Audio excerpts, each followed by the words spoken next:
저는 사실 거의 한 40년 전에 부모님 따라서 미국 이민 갔던 사람이라서 우리 이 한국 상황 잘 모르지만 그래도 제가 여기 지금 와 있는 동안에 이런 역사적인 일도 있고 그래서 마음이 얼마나 참 기쁘고 어제 그 일을 이렇게 TV에 나오는 것을 보면서 막 눈물이 날라 그러고 지난번 남북 정상회담 때도 제가 미국에서 보면서 막 눈물이 나더라고요. 하나님께서 정말 저희 이 시대에 이렇게 엄청난 일을 이렇게 이루시고 정말 이 땅에 평화가 왔으면 참 좋겠습니다. 그래서 참 그 평화와 함께 오는 것이 정말 기쁨인데요. 이 빌립보서는 기쁨의 서신입니다. 기쁨의 서신. 이 기쁨의 왜 빌립보서가 기쁨의 서신이냐면 사도 바울이 이 기쁨에 대해서 굉장히 여러 번 이야기하고요. 그리고 또 사도 바울께서 오늘 읽었던 19절 바로 전에 18절 후반부에 기뻐하고 또 기뻐하라 이렇게 말씀하시거든요. 근데 성도 여러분 한번 생각해 보십시오. 누가 나보고 기뻐하라 그런다고 저절로 기뻐지나요? 기뻐하라는 것이 도대체 명령문이 될 수 있는 건가요? 그런데 사도 바울은 그 이유가 있습니다. 왜 기뻐하라 이야기를 하는지.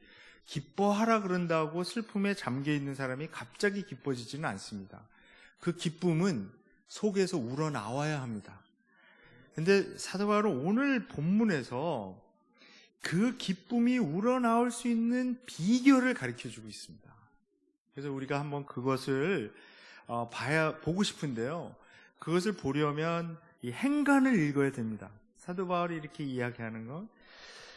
가장 첫 번째 저희들이 보아야 할 것이 뭐냐 하면 이 지금 그 사도 바울이 사실 1장 12절부터 26절 이 긴 부분이 그 당시에 쓰였던 이 서신의 형식에서 자기 이야기를 하는 부분입니다. 그러니까 처음에 이제 1장 1절부터 11절까지에서는 소개를 하고요. 그리고 감사 기도를 드리고 그리고 나서 이제 자기가 이제 저희가 편지 쓸 때 그렇게 하잖아요. 요즘 어떻게 지내고 있다. 그런 얘기를 하는데 그 당시 편지 형식을 이렇게 보면 12절부터 26절이 딱 그 부분입니다. 그래서 사도 바울은 지금 자기가 어느 상황에 있는지를 빌립보 교인들에게 이제 이야기하는 그런 순간인데 우리가 분명히 알 수 있는 것은 사도 바울은 지금 감옥에 갇혀 있습니다. 그죠? 감옥에 갇혀서 지금 이 편지를 쓰고 있는 건데 그래서 이 부분에서 사도 바울은 자기 이야기를 해야 합니다. 해도 되고요. 그런데 사도 바울은 사실 자기 이야기를 하지 않습니다. 우리가 기쁨을 경험할 수 있는 참 중요한 비결이 여기 하나가 있는데요. 이것은 자기 삶의 초점이 자기한테 있지 않아요. 오히려 자기의 상황을 통해서 하나님께서 무슨 일을 하시는가 거기에 초점이 있습니다. 그러니까 사도 바울은 지금 12절 첫 부분에 보면 자기가 감옥에 그리스도 안에서 갇혀 있다고 얘기합니다. 근데 이건 그리스도 안이라고 하는 어떤 아주 특별한 관점인데요. 사도 바울이 빌립보서에서 이 그리스도 안 또는 예수 그리스도 안, 주님 안 이런 표현을 21번 사용합니다. 이것은 그냥 이렇게 내가 그리스도 안에서 우리가 그런 표현 많이 하잖아요. 내가 그리스도 안에서 이런 일이 있다. 근데 사도 바울은 이것이 아주 특별한 관점이에요.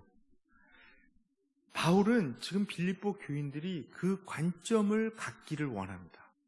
근데 그 관점 중에 참 중요한 것이 뭐냐면 이 삶의 초점이 자기에게 있지 않고요. 항상 타인에게 있습니다. 그러니까 사도 바울은 예수 그리스도로부터 이 관점을 배웠어요. 예수님의 삶을 우리가 보면 철저하게 다른 사람을 위한 삶이었습니다. 자기 자신을 위한 삶이 아니었습니다. 예수님께서 이 땅에 인간으로 오셨을 때 사실 하나님이 인간이 되신 거잖아요.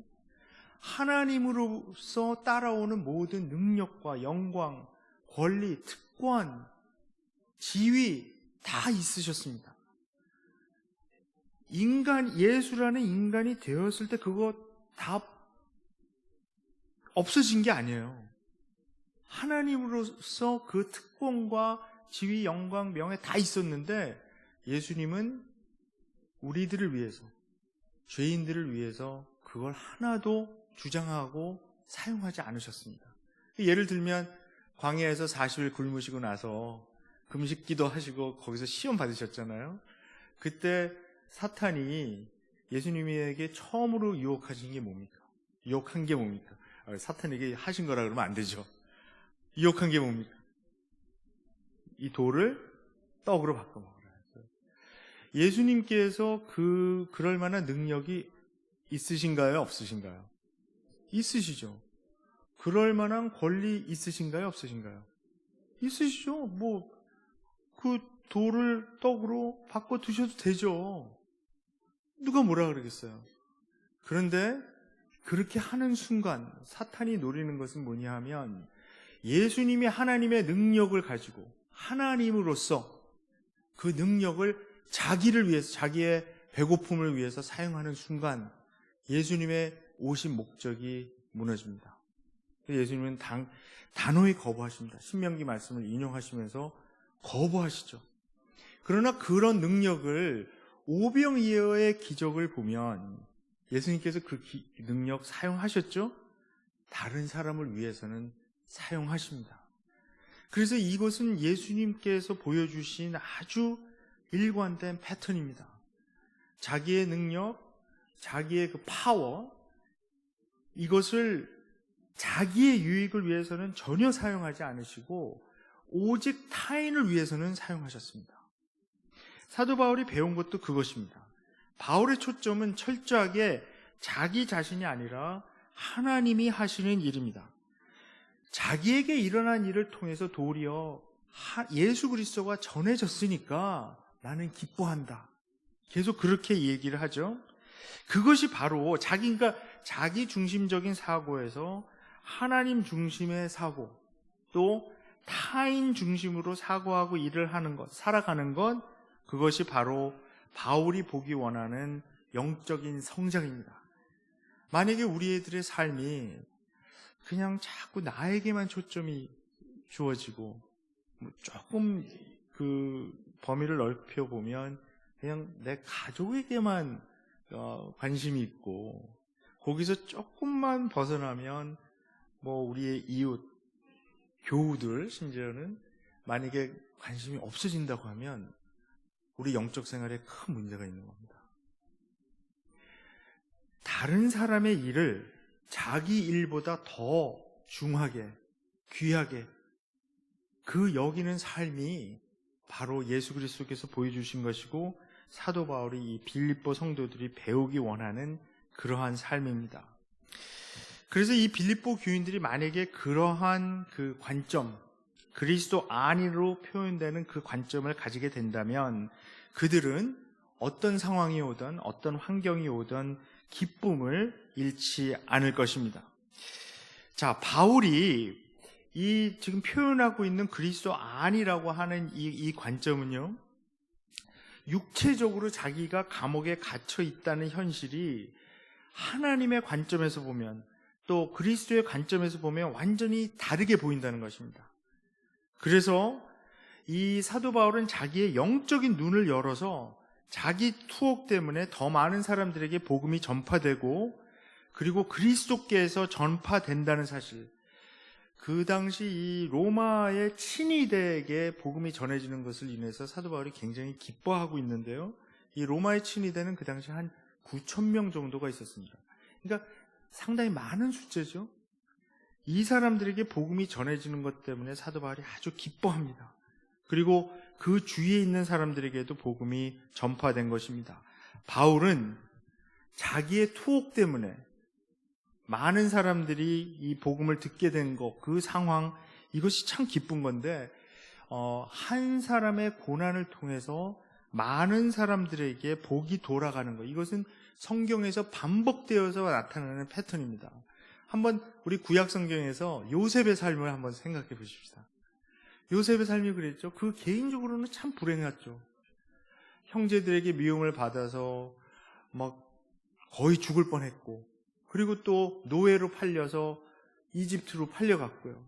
이 개인의 삶을 보면 참 고난이고 힘들지만, 그러나 그 요셉의 고난을 통해서, 요셉의 불행을 통해서 오히려 많은 그 가족들, 친척들까지 다 구원을 받고요. 기근 때문에 굶어 죽을 수밖에 없는 그런 상황에서 이 사람들이 다 구출을 받고 구원을 받았던 그런 상황. 이것은 사실 성경에서 계속 반복이 되다가 예수 그리스도의 삶과 죽음에서 클라이맥스를 이루었던 그런 패턴입니다. 그래서 오늘의 본문에서 우리가 보고자 하는 것은 뭐냐면, 바울이 자기의 상황을 바라보고 해석하는 기본적인 관점인데, 그것이 그리스도 안이라는 것입니다. 그리스도께서 받았던 고난을 통해서 하나님은 우리를 구원해 주셨습니다. 그래서 바울은 자기에게 일어나고 있는 이 힘든 상황을 통해서 하나님께서 일하시는 그 역사, 하나님의 역사를 빌립보 교인들이 좀 봤으면 좋겠습니다. 우리도 그것을 보고 배웠으면 참 좋겠습니다. 이 빌립보서가 기쁨의 편지로 불리지만, 이 바울이나 빌립보 교인들의 상황이 또 환경이 너무나 좋기 때문에 기뻐한다, 그런 이야기가 아닙니다. 오히려 그들의 상황이 너무나 안 좋기 때문에, 환경이 더 어려워졌기 때문에 기쁨으로 반응했던 것을 우리가 볼 수 있습니다. 우리도 그 비결을 보고 배우고 훈련되기 원합니다. 그래서 우리가 그리스도 안에서 성숙한 사람들이 되어서 어떤 상황 속에서도, 어떤 환경 속에서도 하나님의 섭리를 보고 기뻐하는 사람들이 되기를 원합니다. 혹시 우리 중에 이렇게 예배에 나와 있지만 참 어려운 환경 속에 있는 성도님 계신지 모르겠습니다. 혹시 이 상황에서 내가 도저히 빠져나갈 수 없다라고 절망감을 느끼는 성도들이 있을지도 모르겠습니다. 절벽 모서리까지 몰린 그런 기분, 그런 상황, 나는 여기서 도저히 빠져나갈 수 없어 라고 느끼는 분이 있을지도 모릅니다. 오늘 본문에서 이제 나오는 사도 바울의 상황은 어떤 상황이냐 하면, 자기가 지금 그리스도 안에서 투옥이 되었는데 아주 중요한 재판을 앞두고 있습니다. 근데 사도 바울이 생각해 볼 때 그 재판의 결과가 사형으로 나올 가능성이 있다는 것입니다. 지금 바울이 19절부터 26절에서 이렇게 이야기하는 것을 보면 그 가능성을 더 많이 두는 것 같아요. 그래서 염두에 두는 것 같아요. 그래서 죽는 것도 유익하다, 이런 식으로 아주 담담하게 지금 이야기하고 있고요. 사는 것이 그리스도이기 때문에 죽는 것도 유익하다. 그래서 지금 죽어서 그리스도와 함께 금방 같이 가 있는 게 내 개인적으로 보면 참 유익이 되고 좋겠다라고 이렇게 생각을 하는 거죠. 그러나 사도 바울의 초점은 항상 자기 자신의 유익이 아닌 다른 사람들의 유익입니다.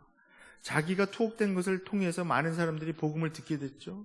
또 빌립보 교인들을 생각해 보면 이 감옥에서 풀려나서 다시 빌립보로 돌아가서 만나서 같이 기쁨으로 교제 나누고, 이런 상황을 생각해 보면서 또 그것도 좋겠다, 자기가 이 둘 사이에 끼어 있다, 이렇게 표현하고 있습니다. 참 이 사도 바울의 이 관점이 정말 특별한데요. 그래서 이 사도 바울이 자기 자신의 기쁨을 잃지 않고 있었던 이유는 자기의 상황을 그리스도 안에서 재해석하고 있었기 때문입니다. 우리에게 지금 가장 필요한 것이 이것입니다.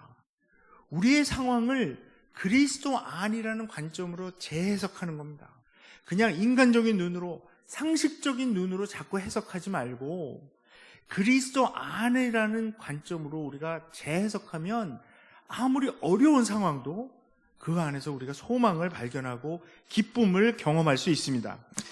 자, 우리에게 정말 필요한 것은 갑자기 하나님의 능력으로 우리의 모든 문제가 갑자기 다 해결되고 깔끔하게 해결되고 절벽 끝에서 우리가 헤쳐나오는 것이 아니라요, 하나님께서 정말 우리에게 주시는 이 메시지는 뭐냐 하면, 그 고난 가운데서 견디어 이기라, 오히려 그 고난 가운데서 진정한 기쁨을 경험하라, 그것입니다. 하나님께서는 그냥 우리를 이런 어려운 상황, 어려운 환경 속에서 그냥 단순간에 그냥 끄집어내는 그런 것을 하나님께서는 구원이라고 말하지 않습니다. 하나님의 복이라고 말하지 않습니다.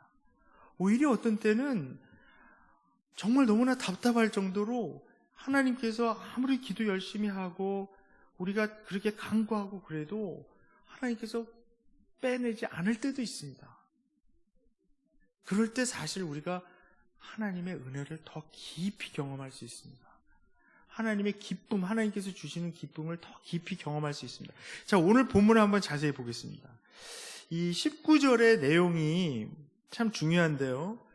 왜냐하면 18절에서 이제 기뻐하고 또 기뻐하라 라고 말씀하고 나서 19절의 내용은 그 기뻐하는 이유인데요. 이렇게 말씀합니다. 이것이 너희의 간구와 예수 그리스도의 성령의 도우심으로 나를 구원에 이르게 할 줄 아는 고로. 자, 사도 바울이 이런 이야기를 하는 겁니까? 빌립보 성도들이 바울이 지금 감옥에 갇힌 것에 대해서 중보기도 하고 있습니다. 그걸 알고 있습니다. 왜냐하면 에바브로디도가 와서 그 상황을 전해줬거든요. 그 당시 감옥은 감옥에서 뭐 밥도 나오고 이러지 않습니다. 그냥 감옥에 갇히면 그냥 내팽겨둡니다. 그래서 바깥의 도움이 꼭 필요했습니다. 그러니까 바깥에서 요즘 같으면 사식을 넣어주고요. 그 안에서 갈아입을 옷도 계속 넣어줘야 되고요. 그 안에서 이 감옥이 하도 이 보건 상태가 안 좋았기 때문에 이 병도 많이 걸립니다. 이 감옥에 갇힌 죄수들이요. 이 바닥 자체가 이 막 진흙탕 같이 이렇게 돼 있고, 좀 지저분한 얘기지만은 고대 감옥에서는 이 화장실이 따로 없었어요. 그러니까 거기다 다 뭉개는 겁니다. 걷다 지금 사도 바울이 표현하는 것을 보면 자기가 지금 매여 있다 그래요. 그 매여 있다는 얘기 뭐냐면 족쇄가 지금 자기 양 팔목과 발목을 이게 잡고 있다는 그런 의미거든요. 그러니까 움직임도 자유롭지 못합니다. 거기서 음식을 제때제때 주는 것이 아니기 때문에, 안 주기 때문에 바깥에서 자꾸 도와줘야 돼요. 이 빌립보 교회 성도들은 사도 바울이 감옥에 갇혔다는 이야기를 듣자마자 아마도 에바브로디도를 통해서 헌금을 보내면서 사도 바울을 도와주라고 이제 보냈던 것 같습니다. 그래서 에바브로디도가 헌금만 가져온 것이 아니라 아마도 빌립보 성도들이 얼마나 열심히 기도하고 있는지에 대해서 들었을 것입니다.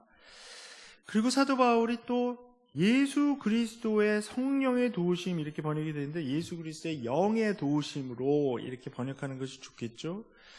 예수 그리스도의 영의 도우심으로 나를 구원해 할 줄 나는 안다. 그것 때문에 난 기뻐한다. 그러니까 바울이 이런 이야기를 하는 걸까요? 그러니까 빌립보 성도들이 열심히 중보기도 하고 있고 예수 그리스도의 영이 도우시니까 나는 감옥에서 이제 곧 풀려날 것을 알기 때문에 내가 기뻐한다. 그래서 나는 지금 확신과 자신감에 차 있다. 그래서 기뻐하는 걸까요? 이 새 번역에서는 이 구절을 이렇게 번역하고 있습니다. 나는 여러분의 기도와 예수 그리스도의 영의 도우심으로 내가 풀려나리라는 것을 압니다.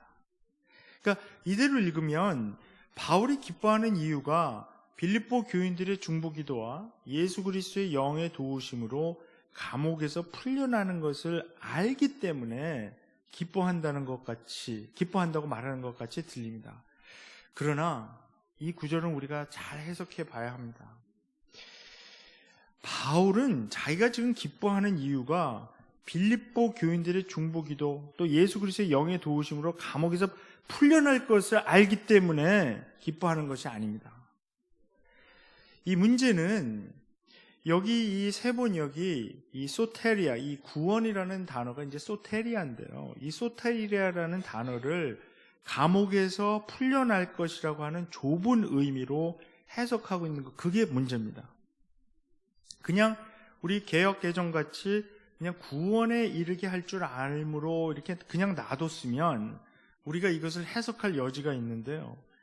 만약에 세 번역만 읽는 사람들은 사도 바울이 그냥 내가 풀려나리라는 것을 알기 때문에 내가 기뻐한다 이렇게 오해할 수가 있습니다.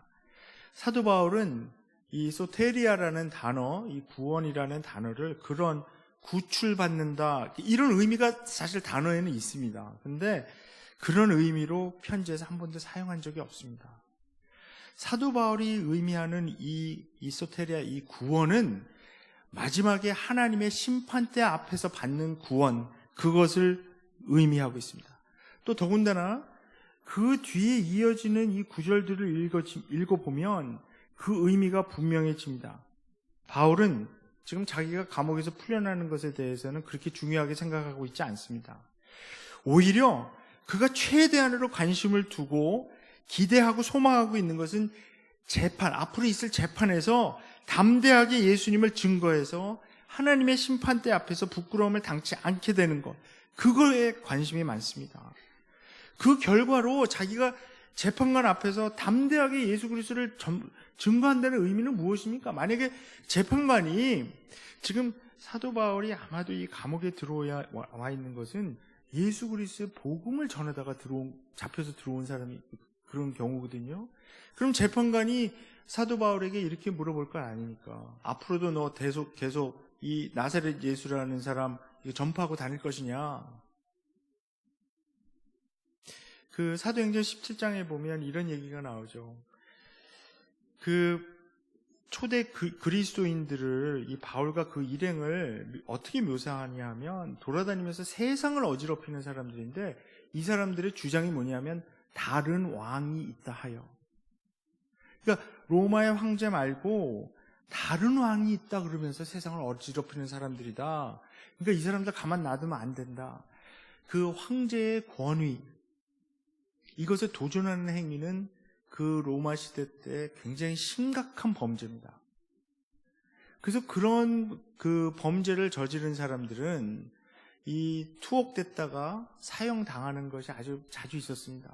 그러니까 사도 바울이 무슨 도둑질을 하다가 감옥에 갔겠습니까? 강도질을 하다가 갔겠습니까?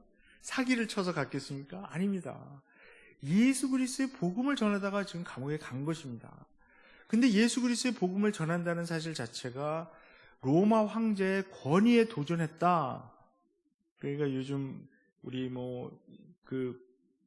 이제 북한 얘기가 많이 나오는데 거기서는 그 최고 존엄 막 그러잖아요. 그래서 최고 존엄을 건드리면 막 참지를 못한다. 그렇게 얘기하잖아요. 그 상황을 보면서 저는 이 로마 제국의 이야기를 생각해 봤습니다. 로마 제국에서도 이 황제의 권위를 건드리면 안 됩니다. 그런데 사도 바울이 전한 복음은 예수 왕의 복음입니다. 예수 그리스도 했을 때 그 그리스도는 기름 부음을 받은 자, 메시아의 헬라어 번역이죠. 그러니까 예수 왕의 복음이니까 이 예수 왕의 복음은 그 예수 그리스도를 잘 모르는 사람들에게 들리면 약간 정치적인 얘기로 들릴 수도 있습니다. 그래서 이제 투옥되고 재판까지 받는 건데요. 만약에 사도 바울이 재판정에서 그 감옥에서 풀려나려고 재판관이 앞으로 너 당신 나가서 계속해서 이러한 그 복음을 계속 전하고 다닐 것이냐 이렇게 물어봤을 때 담대하지 못해 겁을 먹고 풀려나려고 아닙니다. 그냥 앞으로는 나 이런 거 전하지 않겠습니다. 잘못했습니다. 그게 부끄러운 거죠. 그렇게 되면 사도 바울이 여기서 원하는 것처럼 자기의 몸에서 그리스도가 존귀케 되는 것이 아니죠. 오히려 담대하게 더 그 재판정에서 앞으로도 나는 계속 이 예수 그리스도의 복음을 전할 것입니다. 그렇게 담대하게 전하는 것을 사도 바울은 지금 원하고 있습니다. 그렇기 때문에 사도 바울은 이 재판의 결과가 사형으로 나올 가능성을 충분히 염두에 두고 있습니다. 그래서 여기서 바울이 말하고 있는 이 구원, 이것은 자기가 감옥에서 풀려나는 것을 의미하는 것이 아니라 오히려 마지막에 하나님 심판대 앞에서 받는 구원을 말하고 있습니다. 그런데 이 부분에 참 흥미로운 것이 하나가 있습니다. 19절에 나를 구원에 이르게 할 줄 아는 고로라고 하는 문장은 사실 욥기 13장 16절을 그대로 문자 그대로 인용하고 있는 그런 부분입니다. 욥기 13장 16절에는 이것이 나의 구원이 되리라 이렇게 번역하고 있는데요. 헬라어로 보게 되면 그러니까 욥기를 헬라어로 번역한 70인역하고 비교를 해보면 이 부분이 아주 문자적으로 똑같습니다. 바울은 아마도 이 부분에서 욥기 13장을 생각하고 있었던 것 같습니다. 그래서 욥기 13장을 인용하고 있는데요. 그래서 욥기 13장으로 가보니까 욥기 13장이 굉장히 흥미로운 장입니다. 이 욥의 얘기는 다 아시죠? 욥이 그냥 의롭게 잘 살고 있었는데 욥기 1, 2장에 보면 이 사탄이 하나님으로부터 허락을 받고 욥을 괴롭히는 거죠. 그러니까 욥이 정말 얼마나 신실하게 믿음을 지키는지 한번 시험을 해보겠다는 건데 하나님이 허락하신 것입니다. 그래서 욥한테 온갖 불행이 지금 일어납니다. 자기 자녀도 막 죽고 자기 재산 없어지고 가축 없어지고 정말 난리가 납니다. 걷다가 모자라서 욥의 몸에도 막 병이 막 생기는 거죠. 막 피부병도 생기고 막 긁고 그러다 피도 나고 그러니까 욥의 부인이 보다 하도 안타까워서 그냥 어떤 극단적인 말을 하냐면 그냥 하나님 저주하고 죽어버리세요. 이런 극단적인 말까지 할 정도로 욥에게 엄청난 불행과 고난이 찾아옵니다. 그런데 욥에게 그 친구들이 방문합니다. 3명의 친구들이 방문해서는 욥한테 위로한다 치고 아주 여러 가지 얘기를 하는데요. 이 욥기 13장의 내용은 어떤 내용이냐면 그 친구 중에 하나가 욥에게 이렇게 권면합니다. 욥, 잘 좀 생각해봐. 아무 이유 없이 하나님이 살아계시다면 네가 잘못한 게 하나도 없는데 너한테 이런 고난이 올 리가 없어. 그러면서 자꾸 욥한테 뭐라 그러냐면 혹시 너에게 숨겨놓은 죄가 있는지 없는지 잘 생각해봐. 자꾸 그걸 집요하게 치궁을 해요. 너가 지은 죄도 없는데 너한테 이런 고난이 올 리가 없다. 하나님이 살아계신데. 그러니까 욥한테 자꾸 추궁을 하는 거야. 분명히 너한테 아무도 모르는 숨겨놓은 죄가 있을 거야. 그거 생각해보고 빨리 회개해. 이렇게 얘기합니다. 욥은 답답해서 죽을 지경이죠. 자기는 정말 지은 죄가 없는데, 근데 우리는 독자의 입장에서 알고 있지 않습니까? 욥은 자기가 지은 죄 때문에 지금 이 고난을 당하는 것이 아닙니다. 그래서 욥이 아주 그 답답한 마음을 이제 표현하는데 어떻게 표현하냐면 욥기 13장 18절에 이렇게 말합니다. 보라, 내가 내 사정을 진술하였거니와 내가 정의롭다 함을 얻을 줄 아노라. 무슨 얘기냐 하면 욥이 마지막에 이게 다 밝혀질 거라는 거죠. 내가 정의롭다 함이 하나님의 심판대 앞에서 다 밝혀질 것이기 때문에 자기 인간 친구들이 와서 아무리 숨겨놓은 죄가 있는지 추궁을 해도 자기가 답답하지만 지금은 어떻게 자기가 증명할 길이 없으니까 마지막에 내가 정의롭다 함을 얻을 줄 아노라 이렇게 얘기하는 거죠. 자, 사도 바울은 아마도 이 상황에서 이렇게 생각하는 것 같습니다. 바울이 여기서 기뻐하는 이유는 로마의 법정에서 자기가 무죄 선고를 받아 풀려나겠다는 기대가 아니라 인간들은 이해를 못하는 거죠. 사도 바울은 정말 죄 증거 없습니다. 사실 하나님의 입장에서 보면, 하나님의 관점에서 보면 죄진 게 없고 이 세상 로마 제국의 법정에서 지금 이 죄졌다 그래서 여기 들어왔는데, 사도 바울이 확신하는 것은 뭐냐면 하나님의 심판대 앞에서 내가 욥이 확신했던 것처럼 내가 정의롭다 함을 얻을 줄 아노라, 그런 확신을 하고 있는 것입니다. 제가 좀 복잡하게 말씀을 드려서 죄송합니다. 이해가 되시죠? 그런데 되시죠? 예. 그러니까 지금 사도 바울이 굉장히 답답해하면서 그 말했던 그 욥하고 지금 좀 동일시하는 것 같아요. 그냥 욥의 마음을 담아서 사도 바울이 이렇게 표현하는 것 같습니다. 왜 그러냐 하면 우리가 그 본문은 다루지 않았지만 사도 바울이 감옥에 갇히니까 두 가지 종류의 사람들이 있었습니다. 한 가지 종류의 사람들은 사도 바울이 복음을 전하다가 저 감옥에 갇히는 것을 보면서 더 담대함을 얻어서 더 열심히 예수 그리스도의 복음을 전파했다. 이런 한 그룹이 있었고요. 다른 그룹은 어떤 그룹이냐면 사도 바울에게 고통을 더하기 위해서, 이 상황이 어떤 상황인지 잘 모르겠어요.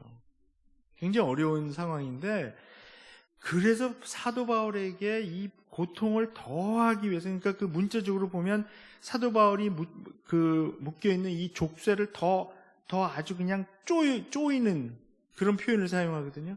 더 쪼이게 해서 사도 바울에게 고통을 주려고 그리스도를 전하고 있다, 바깥에서. 그러니까 사도 바울은 사실 어떤 면을 보면 지금 감옥에 들어앉아서 굉장히 안타까운 상황이에요. 지금 자기 때문에 지금 바깥에서 일어나는 이런 일들, 너무나 힘든 상황이죠. 그러나 사도 바울이 여기서 기뻐하는 이유는 어찌됐든 간에 예수 그리스도께서 전파되고 있고요. 그리고 사도 바울은 이 욥의 마음과 같이 마지막에 하나님 심판대 앞에 서서 내가 정의롭다 함을 얻을 줄 알기 때문에 이것을 기뻐하는 것입니다. 마태복음 10장 18절부터 20절에 보면 예수님께서 이러한 사도 바울의 상황과 비슷한 그런 상황에서 미리 말씀해 주신 것이 있습니다. 제가 한번 거기 읽어보겠습니다. 또 너희가 나로 말미암아 총독들과 임금들 앞에 끌려가리니 그는 그들과 이방인들에게 증거가 되게 하려 하심이라. 너희를 넘겨줄 때 어떻게 또는 무엇을 말할까 염려하지 말라. 그때에 너희에게 할 말을 주시리니 말하는 이는 너희가 아니라 너희 속에서 말하시는 이 곧 너희 아버지의 성령이시니라. 바울은 19절에서 예수 그리스도의 영의 도우심으로 구원을 얻을 것을 아는 고로 이렇게 말하고 있습니다. 그러니까 아마 이 상황을 염두에 둔 것 같아요. 그리고 또 빌립보 교인들이 그를 위해 하는 기도가 단순히 바울이 지금 억울하게 감옥에 갇혀 있으니까 바울을 감옥에서 끄집어 내주세요, 저는 빌립보 교인들이 그렇게 기도했다고 생각하지 않습니다. 오히려 빌립보 교인들은 사도 바울이 감옥에 갇혀 있을 때 더욱더 용기를 주시고 담대하게 그리스도를 전하게 해주세요, 그렇게 기도했다라고 믿습니다. 그래서 단순히 그냥 감옥에서 풀려나는 것이 구원이 아니라 빌립보 성도들도 바울이 그냥 감옥에서 그냥 빨리 풀려나는 것을 위해서 기도했던 것보다는 바울에게 더 담대함을 주십시오, 용기를 주십시오, 그렇게 기도했다라고 저는 믿습니다. 그래서 바울이 살든지 죽든지 이런 것을 언급하는 것은 그가 분명히 이 재판의 결과가 사형이 나올 가능성을 두고 아니면 감옥에서 죽을 수도 있다는 것을 생각하는 것을 보여주고 있습니다. 그래서 그는 자기의 몸에서 그리스도께서 존귀함을 받기를 기대하고 소망하고 있습니다. 우리가 생각해 봐야 될 것이 여기 하나 있습니다. 이 바울이 그리스도를 증거하다가 감옥에 갔다고 하는데, 즉 의로운 일을 하다가 억울하게 투옥되었다면, 또 그가 하나님의 사랑하시는 예수 그리스도의 사도라면 우리의 상식적인 생각으로는 그가 하나님의 역사하심으로 극적으로 당연히 풀려나야 합니다. 그것이 19절을 읽을 때 우리가 받는 상식적인 인상입니다. 그런데 빌립보 교인들의 중보 기도와 예수 그리스도의 영의 도우심, 이런 것을 통해서 사도 바울은 자기가 구원에 이를 줄 안다라고 이렇게 표현하고 있기 때문에 우리는 절대로 사도 바울이 자기가 금방 육체적으로 안전하게 될 것이기 때문에, 감옥에서 풀려날 것을 알기 때문에 기뻐한다라고 생각할 수 없습니다. 오히려 그는 감옥에서 나가기는커녕 자꾸 죽음을 이야기하고 있습니다. 우리가 세상적인 관점과 상식적인 관점에 얽매여 있으면 바울의 생각을 제대로 읽을 수 없습니다. 그는 분명 자기가 구원받을 것을 확신하고 있습니다. 그런데 바울이 생각하고 있고 확신하고 있는 그 구원은 하나님 앞에서 마지막에 받는 것이지 로마의 법정에서 받는 것이 아닙니다. 그가 그 마지막에 올 때까지 가장 크게 관심을 기울이고 있는 것은 부끄러움을 당치 않고 자기 몸에서 그리스도께서 존귀하게 되는 것입니다. 부끄러움을 당치 않는다. 이 표현은 시편의 여러 구절에서 하나님의 백성이 사람들 앞에서 부끄러움을 당하지 않으므로 하나님이 존귀함을 받는 것을 의미할 때 쓰였던 그런 표현입니다. 그런데 시편의 여러 구절들은요, 하나님의 백성이 세상적으로 성공하고 풍요롭게 되었을 때 하나님께서 존귀함을 받는 것이 아니라 오히려 악인이 성공하고 의인이 고난받는 그런 억울한 상황 속에서도 하나님을 바라고 잠잠히 기다리는 모습을 통해 하나님의 이름이 높아지고 하나님이 존귀함을 받는 것을 노래하고 있습니다. 자, 우리 한번 성경 한 구절 찾아볼까요? 우리 시편 37편 한번 찾아보십시다. 시편 37편이 이것을 가장 잘 표현하고 있는데요. 한번 시편 37편 찾아서 한번 같이 읽어보겠습니다.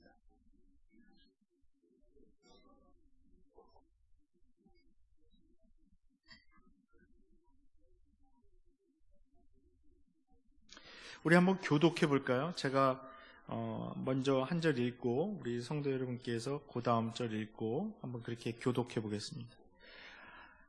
제가 먼저 읽습니다. 악을 행하는 자들 때문에 불평하지 말며 불의를 행하는 자들을 시기하지 말지어다.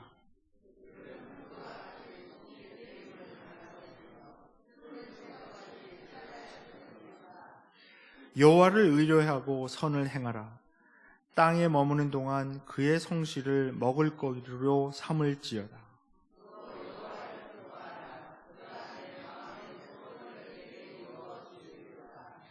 내 길을 여호와께 맡기라. 그를 의지하면 그가 이루시고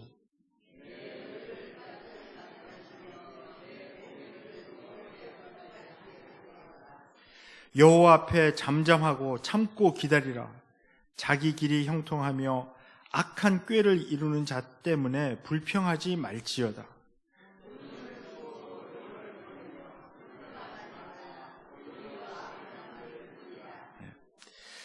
제 생각에는 이 시편의 상황이 이런 겁니다. 악을 행하고 하나님의 말씀을 좇지도 않고 불의를 행하는 자들이 세상에서 잘 나가는 거예요. 더 잘 되는 거예요, 막. 그런 사람들 때문에 막 속을 끓이는 거죠. 아니, 나는 우리 현대적으로 생각하면 말씀도 열심히 공부하고 말씀대로 살려고 그러고 기도도 열심히 하고 새벽기도 맨날 나오고 이렇게 열심히 주님 하나님 섬기면서 살려고 하는데 왜 내 일은 자꾸 꼬이고 잘 안 되고 오히려 하나님 믿지도 않고 불의를 행하고 악을 행하는 자들은 왜 잘 되지? 그런 것 때문에 분이 나고 불평하고 그런 상황 속에서 이 시편은 말씀합니다. 여호와를 의뢰하고 선을 행하라. 여호와를 기뻐하라. 그가 내 마음의 소원을 이루어 주시리로다. 내 길을 여호와께 맡기라. 그를 의지하면 그가 이루시고 내 의를 빛같이 나타내시 내 공의를 정오의 빛같이 하시리로다. 여호와 앞에 잠잠하고 참고 기다리라. 자기 일이 형통하면서 악한 꾀를 이루는 자들 때문에 불평하고 화내지 말라는 것입니다. 우리가 세상적으로 생각하는 것을 버려야 바울의 생각이 이해가 됩니다. 세상적인 관점에서 우리가 받는 구원이나 잘 되는 것, 또 복을 생각하면 바울이 무엇을 말하고 있는지 보는 것이 불가능합니다. 육신적으로 금방 어려움에서 벗어나는 것보다 바울이 기대하고 소망하는 것은 궁극적으로 더 담대하게 그리스도를 증거해서 그의 삶에서 그리스도를 존귀케 하는 것입니다. 우리들의 상황에서도 마찬가지입니다. 우리의 어려운 상황이나 환경에서 급히 벗어나는 것보다 더 중요한 것은 우리의 삶을 통해 그리스도가 증거되고 그의 이름이 높아지는 것입니다. 우리에게 어려운 일이 닥치면 힘이 들죠. 막 잠을 못 자게 만들 수도 있습니다. 그러나 말씀에 힘입어 우리가 다시 일어섭니다. 나에게 또는 내 가족에게 닥친 어려움에서 빨리 벗어나는 것이 가장 좋은 해결책이 아닐 수 있습니다. 이 시편 37편이 권고하는 것처럼 잠잠히 주님을 바라고 주님만을 우리가 애타게 찾아야 합니다. 왜냐하면 사는 것이 곧 그리스도이기 때문입니다. 사는 것이 그리스도입니다. 저는 바울의 이 고백이 그가 자기의 구원의 여정을 이해하는 것을 보여준다고 믿습니다. 그는 자기가 사는 삶을 통해 그리스도를 따라가기 원합니다. 예수 그리스도의 삶은 처음부터 끝까지 철저하게 타인을 위한 삶이었습니다. 자기 자신의 유익을 위한 삶이 아닌 오로지 타인을 위해 살고 죽으셨습니다. 바울은 그것을 자기의 삶에서도 경험하기 원합니다. 그래서 살면서 그리스도를 점점 더 알게 되기 원합니다. 바울은 그리스도를 아는 지식을 가장 고귀하게 여깁니다. 그가 아는 것이 분명합니다. 그가 바라는 것 분명합니다. 그리스도를 알기 원하고 그리스도의 부활의 능력을 깨닫기 원합니다. 그리스도의 고난에 동참해서 어떻게 그리스도께서는 자기 자신을 위해 살지 않고 타인을 위해서 살았는지 그 비결을 배우기 원합니다. 그 비결을 배웠을 때 바울은 기쁨을 경험했습니다. 그래서 이 감옥에 들어앉아서 힘든 가운데서도 기뻐하고 또 기뻐하라 이렇게 담대하게 말할 수 있고요. 빌립보 교인들도 그거를 알기 원하는 것이죠. 살든지 죽든지 바울의 인생 전체에서 그리스도께서 존귀함을 받는 것, 그것이 그의 삶의 한 가지 삶의 목표였었습니다. 그렇게 살기 원하는 것은 바울도 자기 자신의 유익이 아닌 다른 사람들의 유익을 위해 살고자 했기 때문입니다. 22절부터 이제 바울이 대단히 개인적인 얘기를 하고 있는데요. 이 자기 자신의 유익만 생각하면 오히려 죽어서 그리스도와 함께 있는 것이 훨씬 더 좋을 것이라고 솔직하게 고백을 합니다. 그런데 바울은 자기 자신의 일만 돌보는 사람이 아닙니다. 다른 사람들 중심으로 생각하기 때문에 빌립보 교인들을 생각하면 살아서 다시 그들과 만나서 그들의 영적인 그 성장, 믿음의 진보, 이것을 보면서 더 기쁨을 더하는 것이 그들에게 유익이 될 것이기 때문에 그것도 참 좋은 것 같다. 그 둘 사이에 나는 끼어 있다. 내가 금방 죽어서 그리스도께 가는 것도 좋으나 또 살아서 빌립보 교인들을 도와주면서 그들의 그 믿음의 진보를 이루는 것도 좋은 것 같다. 그 감정을 솔직하게 여기 이야기하면서 만약 선택하라고 이럴 것 같아요. 만약 하나를 선택하라고 하면 당장 죽어서 그리스도께 가서 함께 있는 것이지만 빌립보 교인들을 생각할 때 더 사는 것도 괜찮겠다 이렇게 생각하는 것 같습니다. 자, 결론적으로 말씀을 드리겠습니다. 이 본문에서 바울이 그의 죽음을 암시하고 있지만 전체를 둘러싸고 있는 것은 기쁨과 소망입니다. 그가 감옥에 있고 금방 죽음의 위협이 닥칠지도 모르지만 바울은 기뻐하고 또 소망합니다. 그가 결국 하나님 앞에서 구원받고 부끄러움을 당치 않을 것을 확신하고 있기 때문입니다. 죽든지 살든지 그것은 중요치 않습니다. 그의 인생 전체에서 그리스도께서 존귀함을 받고 그리스도의 고난과 죽음과 부활의 그 패턴이 자기에게도 일어나는 그것 때문에 참 기뻐합니다. 그가 재판을 바로 앞두고 기대하고 소망했던 것은 그냥 풀려나는 것이 아니라 오히려 그 재판 과정을 통해서 그리스도의 복음이 전파되고 그리스도의 이름이 높아지는 그것을 원했습니다. 그 가능성 때문에 그는 기뻐하고 소망하고 기대합니다. 그가 사는 이유가 바로 그리스도를 전파하는 것이기 때문입니다. 그리스도가 전파되어 그들이 믿게 된다면 많은 사람들에게 혜택이 돌아갑니다. 우리는 어떤 소망을 갖고 살아가고 있습니까? 우리의 삶 속에 만약 어려운 일이 닥치면 우리는 그 상황에서 빨리 벗어나려고만 합니다. 솔직히 말씀드리면 저도 그렇습니다. 그런데 바울의 편지를 연구하면서 계속 도전을 받습니다. 우리가 진정 소망하는 것이 이 세상에서 편안하게 잘 사는 것이 될 때 우리는 바울이 빌립보서에서 말하고 있는 기쁨의 비밀을 알지 못할 것입니다. 우리의 초점이 그리스도께로 옮겨지고 그 그리스도께서 사셨던 그 삶의 패턴, 자기 자신을 위해서 사는 것이 아니라 오직 초점을 다른 사람들에게 맞추고 다른 사람들의 유익을 위해서 사는 그 관점, 그것이 우리의 삶이 될 때 우리도 그런 관점을 가지게 되고 우리의 삶의 방향도 나를 향한 그런 삶의 방향이 아니라 다른 사람의 삶의 방향, 다른 사람을 위한 삶의 방향이 될 때 그 기쁨을 경험하게 될 것입니다. 바울이 여기서 계속해서 보여주고 있는 것은 하나님이 모든 일에 최종적인 주권을 가지고 계신 분이라는 것입니다. 그가 앞으로 받을 재판의 최종 결과도 궁극적으로 하나님의 손에 있는 것을 믿고 의지하고 있습니다.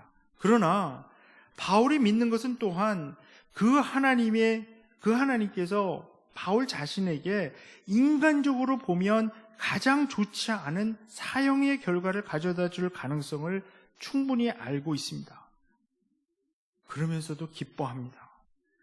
하나님의 관점에서 볼 때 그렇게 되더라도 그것은 하나님의 섭리 가운데 가장 좋은 결과가 될 거라는 확신을 또한 가지고 있기 때문입니다. 우리가 빠지기 쉬운 함정 가운데 하나가 하나님이 자기 백성을 챙기기 때문에 이 세상에서 하나님께서 항상 우리의 모든 어려움과 재난과 위험에서 건져주시고 풍요로움과 건강과 많은 재물로 채워주실 것이라고 하는 착각입니다. 그래서 우리가 하나님께 충성만 하면 하나님이 이 세상에 좋은 것으로 보상해 주실 것이라고 믿고 모든 위험과 고난에서 그리고 건강하게도 해주시고 그냥 좋은 것으로만 채워주실 거라고 믿는 겁니다. 그것은 착각입니다. 하나님의 관점에서 보면 우리에게 일어나는 어려움, 우리에게 일어나는 고난, 우리가 경험하게 되는 안 좋은 환경, 상황, 이런 것이 우리에게 정말 복을 주시려고 그런 상황에 넣을 수도 있다는 것입니다.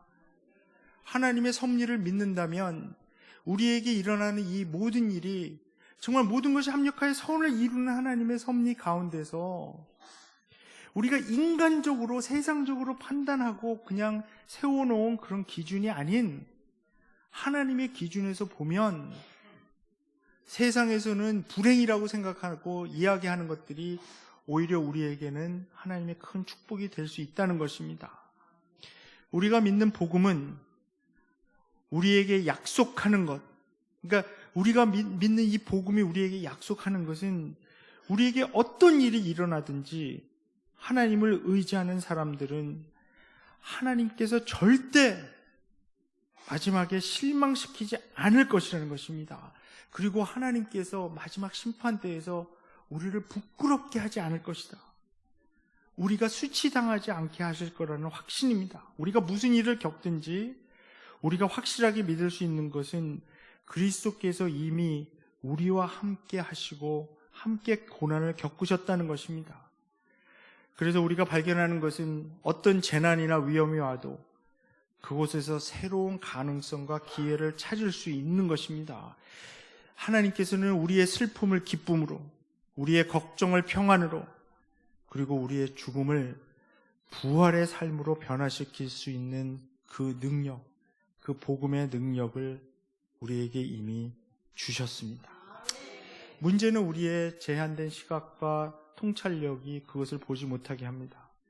그러나 그리스도의 복음을 우리가 진정 믿고 이해한다면 그 복음이 우리의 눈을 뜨게 해서 하나님이 그리스도 안에서 무엇을 하셨는가를 볼 수 있게 해줍니다. 그래서 이 복음, 이 놀라운 복음은 우리로 하여금 우리를 사로잡고 있는 걱정과 욕망들을 잊게 하시고 그리스도 안에 있는 기쁨과 소망을 발견하게 해주십니다.